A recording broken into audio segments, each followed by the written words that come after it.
Welcome back, tubers. I thought today I would answer a common question I get with my DIYPowerwall, and that is, what is the capacity of each cell? So let me run you through it. Recently I've had the opportunity to test an iCharger X6.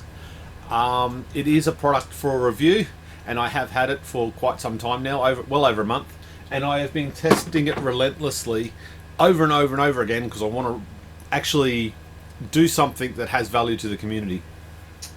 So what I've actually been doing is testing every single one of my cells, and if you've watched any of my other videos, you've seen that I've actually tested, what's that, 14, 15, probably 20, 25 now.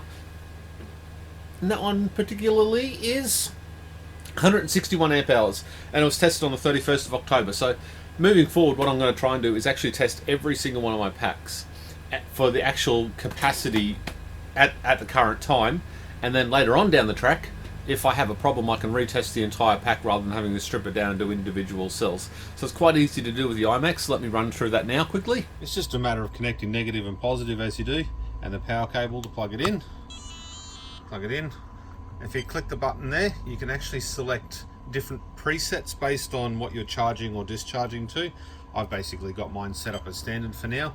So up here, it's a very counterintuitive little screen. It's got the 3.7 volts, which is the capacity of this one, this pack here. And if you can just focus down the bottom there, we have got 28.5 volts, which is the capacity of the charger, the battery where it's coming from, because we're in regenerative mode. So if we click on OK, if you want to charge your LiPo batteries, click OK. Now we've got a choice here. We can charge, storage, discharge, cycle, or balance only. Charge is great for just normal charging. I use the storage capacity, the storage one. I misuse it a little bit because I charge these back up to 3.7 or whatever voltage I need to reinsert them back into my pack. So you can actually set it. And so setting the actual charge, storage, or discharge, you hold the button down, and then it'll change to the secondary menu over here. Then you can navigate down, down, so 30 amps, click enter, and then you can change it to whatever you want. Enter, down, down, and then go start, yes, and that'll start charging at 30 amps. There we go straight up 122 watts. So we've got the watts here, we've got the amps, we've got the cumulative amp hours, and the actual voltage of the pack. We have the amount of charge in the source pack, amp hours gone in, and the internal temperature of the actual device itself. And if you toggle down, you get the IR, which is 10, which of course changes on whatever clamps and stuff you use, so it's not that accurate, and a bunch more information there on that screen as well. So to stop it, you click it in for a couple of seconds, click it again, and if you want to do a discharge, you click it again, go down to discharge. Now, the little red bit here, not sure if you can see it on the screen, but it is actually saying regenerative. So discharge, yes. And again, if I wanted to change it, oh, there we go. We've got to actually agree that we're going to do a regenerative discharge, because if you do a regenerative discharge into a benchtop supply, it will blow up. Click OK, and it starts discharging at 30 amps. And the same thing again, cumulative amp hours, watts coming from, amps. Scroll down, now it's at 8.3 and it was at 10, so that shows you how accurate that is across all devices. And then more information on that screen. If you want to actually do, when you've finished discharging, if you want to go into storage mode, you hold that down for a few seconds, goes in the second menu, click that, and you can change the voltage. So you can put the storage mode to whatever voltage you want. Now if the battery itself is higher than the voltage here, it'll automatically discharge, and if it is lower, it'll automatically charge. So it's actually a very good way of setting all your battery voltages to the same voltage when you actually put them into your system. So obviously I commission my cells and I put them straight into use as fast as I can, and I want to put them in at the same voltage, or at least a similar voltage to what my pack is. So you can misuse that function to get it going again as quick as possible. So we're just doing 3.84. We click that again, we go down to start, yes, and that'll charge or discharge as needed to the correct voltage. Now if I want to set up any presets are in here, or do the regenerative discharge, in this screen you've got to hold the button down, and then you've got to go to, and then edit. You can set the charge, the discharge, the storage. When you go to discharge, Click on that one. And regenerative mode to input, so you have to actually change that. That is not there normally. Input. So it's off, auto input. So you've got to make sure you set that up correctly, and then you've got to actually go save. What do we want to do? Regenerative, yes. Advanced. Extra discharge enable. I don't do that. Enable balance.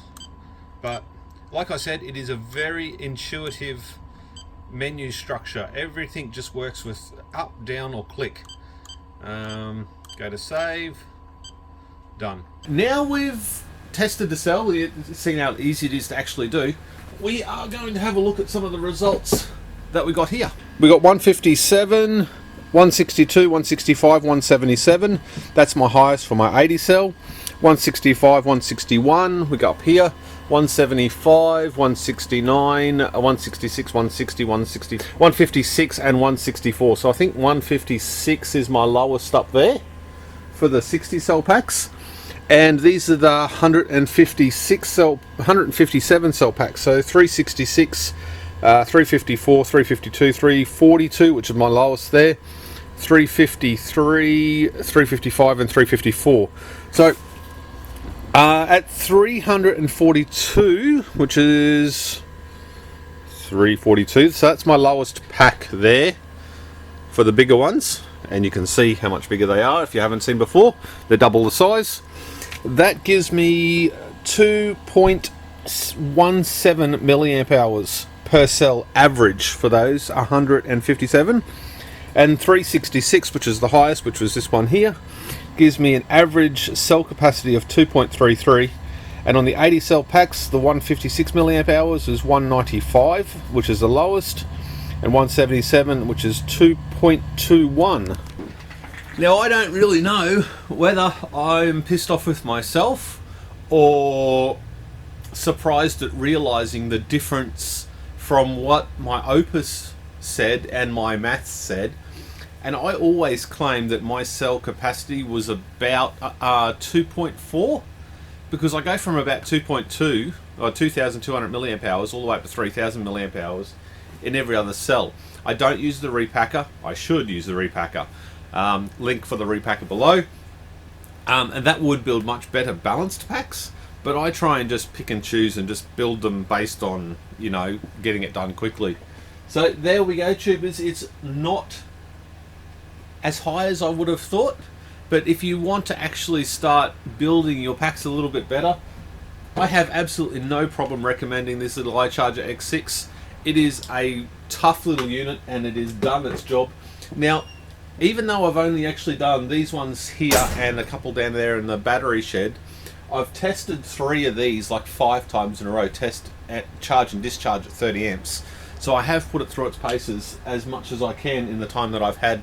I will like to actually go through and actually test all the other 56 packs down there, which I think I've done 4 down there, so be 52 packs or whatever, and cycle them through and actually start replacing bits and pieces and swapping cells over and whatever else, and building balanced packs as much as I can, and actually pulling any really low ones from service.